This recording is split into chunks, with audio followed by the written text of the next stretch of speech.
Today we are going to learn that how to perform supervised classification in ArcMap. So first of all we have to load the different types of bands which we have downloaded from the USGS website.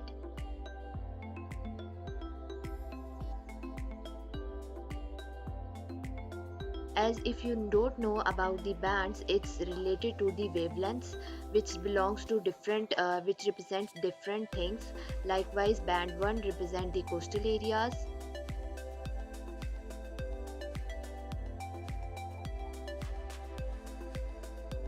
Here we have loaded the bands from number 1 till number 7. Now we have to utilize out the tool of composite so we can combine these bands into one imagery.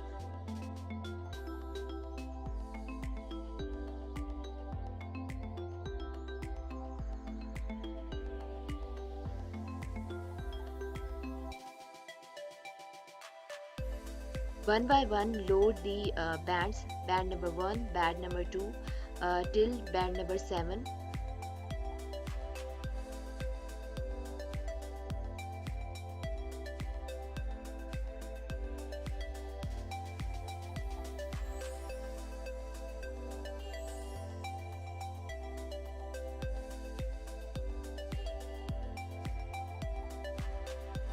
All the bands are combined together into one imagery.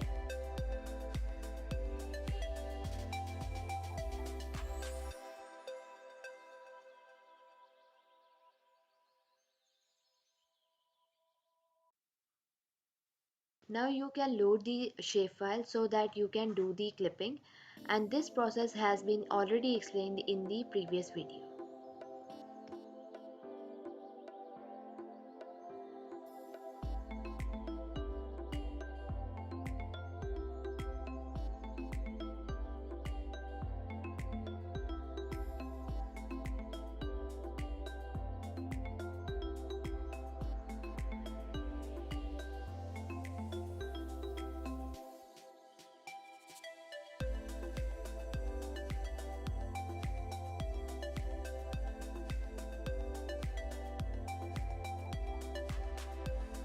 As we are defining the land use land cover change of an area, so first of all we have to identify the training sample manager, because we need to identify the different samples of the area, like for the build-up area, for the barren land, and for the water and vegetation.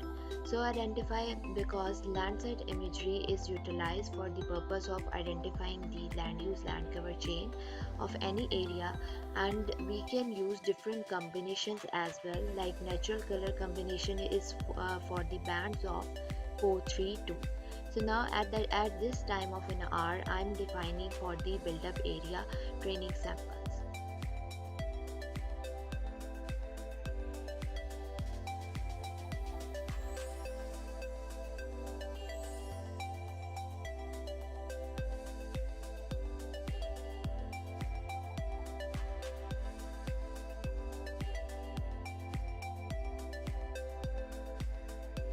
Random sampling you can choose, and then you have to combine these samples. As many as samples you can choose, they give you more accuracy, and merge them into one option as a build-up area.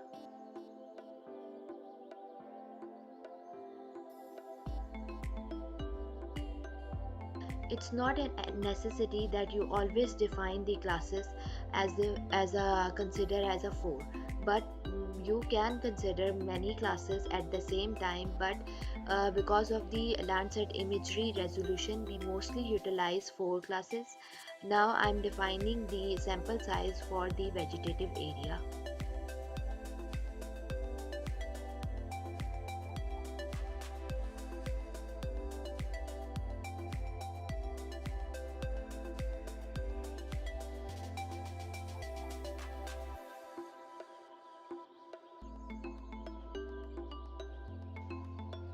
Moving on further, we have to define out the most of the time we want to use the natural color combination. So that's why for the red color utilizing out the band 4, and then for green band 3.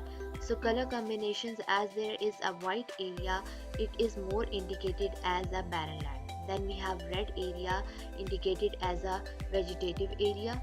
Then we have we can say bluish and green area that can be define our water bodies.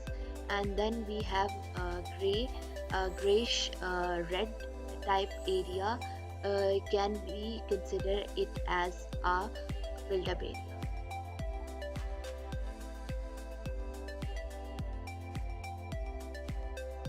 At this time of an hour, I am defining the sample size for an vegetative area.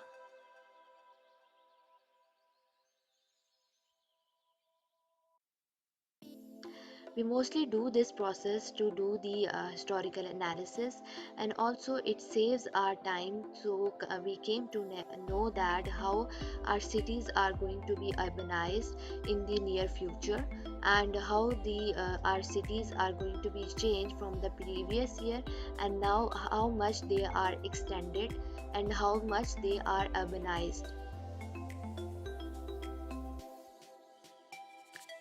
This process is very helpful in defining our city growth as well. Now again I have merged the vegetative class sample sizes, so I'm defining it as a vegetation.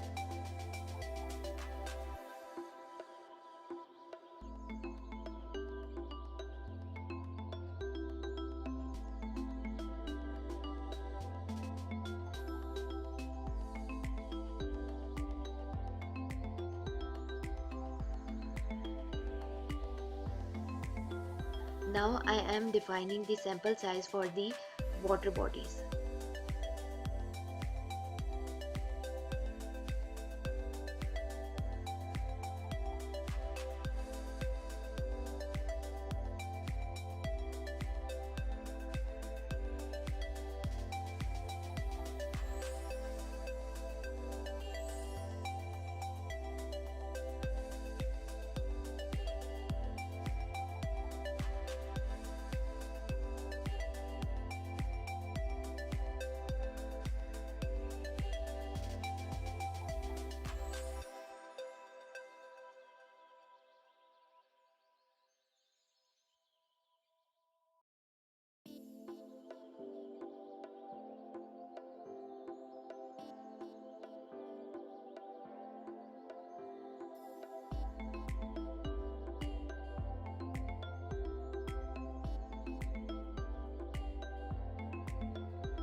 In the last part, I am defining the sample size for the barren land.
Save the training sets.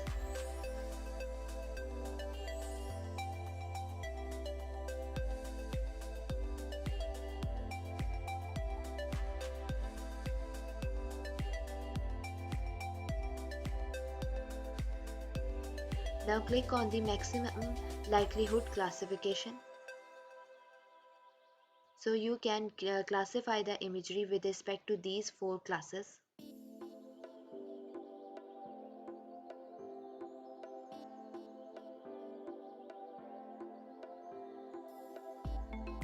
As I have utilized out the 1996 imagery of Lahore to perform the supervised classification.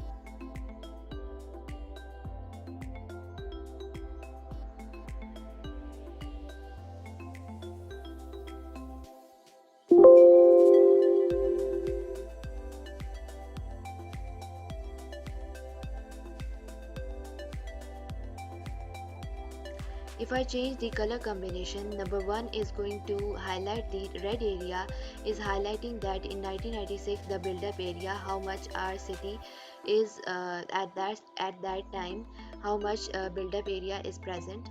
Then we have the green area, which indicates vegetative. Blue area symbology indicates the water bodies, and then we have yellow color or sand color indicates the barren land.